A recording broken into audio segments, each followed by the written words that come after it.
नमस्कार। आज हम ज्योतिष विद्या में एक ज़रूरी सब्जेक्ट के ऊपर बात करेंगे।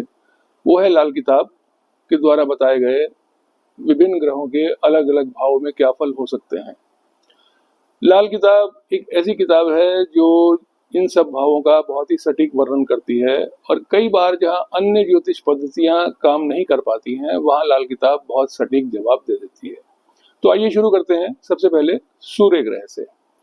सूर्य ग्रह अगर मान लीजिए किसी की कुंडली में पहले भाव में है, तो उसके अच्छे इफेक्ट ये है कि वो आदमी धनवान होगा, विद्वान होगा, परोपकारी होगा, यशस्वी होगा और राजकीय कार्यों में संलग्न होगा। ऐसा आदमी दीर्घायु होता है, न्यायप्रिय होता है, लेकिन उसका मिजाज थोड़ा गर्म होता है। सूर्य का पहले भाव में गलत बुरा इफेक्ट क्या हो सकता है कि व्यक्ति क्रोधी हो सकता है, किसी को क्षमा नहीं करेगा, उसके सिर के बाल कम होंगे, विवाह में बाधा आ सकती है, उसकी विद्या भी अधूरी रह सकती है और आंख के रोग होंगे, संघर्ष में जीवन हो सकता है। तो इसका लाल किताब जो उपाय बताती है वो है कि आप बहते पानी में रविवार को गुड़ बहाइए।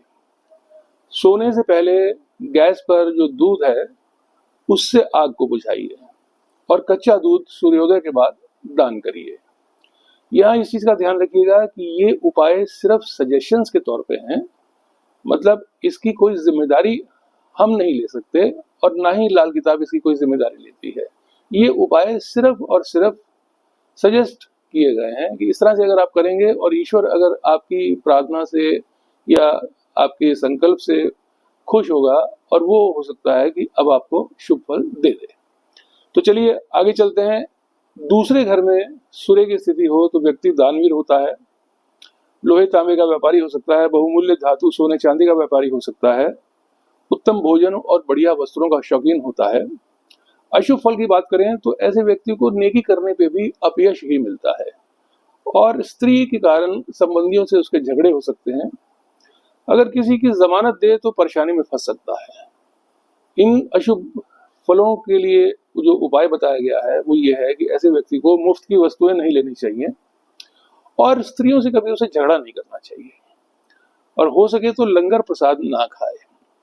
सूर्य का तीसरे घर में क्या असर रहता है तो ऐसा व्यक्ति शूरवीर होता है, मध्यम स्तर का धनी होगा लेकिन बुद्धिमान होगा, ईमानदार होगा और खुद अपनी मेहनत से कमाकर खाएगा, झूठ से नफरत करेगा। लेकिन सूर्य का यहाँ अशुभ फल क्या हो सकता है कि भाइयों पर अनिष्टकारक हो सकता है, व्यक्ति को मानहानि दे सकता है और चाल चलन भी खराब कर सकता है। धन के मामले में ऐसे व्यक्ति को कई बार धोखा भी मिल सकता है। इन अशुभ फलों को दूर करने के लिए व्यक्ति को चरित्रवान रहना है और किसी लाल मुँहे बंदर की अगर हो सके तो उसको भोजन दें या सेवा करें और जहां तक हो सके दूसरे व्यक्तियों की भलाई करने की कोशिश करें।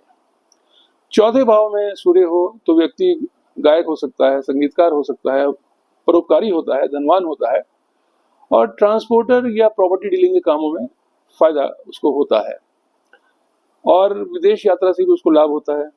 अशुभ फलों की बात करें तो उसको विदेश में लंबे समय तक रहना पड़ सकता है, वो लालची भी बन जाता है और मुफ्त की चीजें पाने का शौक भी रखता है। ऐसा व्यक्ति कई बार ऐसे काम कर लेता है जिसमें उसको लज्जाहीन होना पड़ता है। तो इन अशुभ फलों को दूर करना हो तो आप किसी अंधे भिखारी को भिक्षा दें, रोटी खिलाएं, गाय की सेवा करें।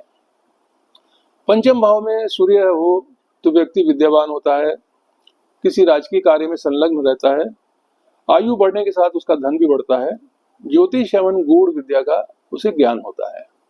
अशुभ फल की बात करें तो हृदय रोग से मृत्यु की संभावना होती है, आय से ज्यादा खर्च रहता है और स्वार्थी भी हो सकता है। अशुभ फल को दूर करने के उपाय की बात करें तो ऐसे व्यक्ति को रविवार का व्रत करना चाहिए, किसी लाल मुँहे बंदर की सेवा या उसको भोजन कराना चाहिए। छठे भाव में सूर्य हो तो ऐसा व्यक्ति शत्रुओं पर भारी होता है, कुशल व्यापारी होता है, धनवान होता है, उसको पत्नी भी सुंदर मिलती है और उसके संबंध सरकार से या नेताओं से होते हैं। मुकदमे अगर हो तो उसमें वो विजयी होता है। अशुभ फल हो तो उसके शत्रु अधिक हो जाते हैं और उसको बेमतलब की मुकदमेबाजी में फंसना पड़ता है। हठी स्वभाव हो जाता है, विकलांग भी हो सकता है, शरीर का कोई अंग भंग हो सकता है। ऐसे व्यक्ति को अशुभ फलों को दूर करने के लिए बंदर को गुड़ खिलाना चाहिए, मंदिर में कुछ ना कुछ दान देते रहना चाहिए। सप्तम भाव की बात, तो आज हमने बात की है लाल किताब के अनुसार सूर्य के प्रथम 6 भावों में स्थिति होने पर क्या शुभ अशुभ फल मिलते हैं और उन अशुभ फलों को दूर करने के लाल किताब क्या उपाय सजेस्ट करती है। इसके आगे के जो भाव हैं सप्तम से लेके द्वादश तक, उनकी चर्चा हम अपने अगले वीडियो में करेंगे। तब तक के लिए एंजॉय करिए, खुश रहिए, धन्यवाद।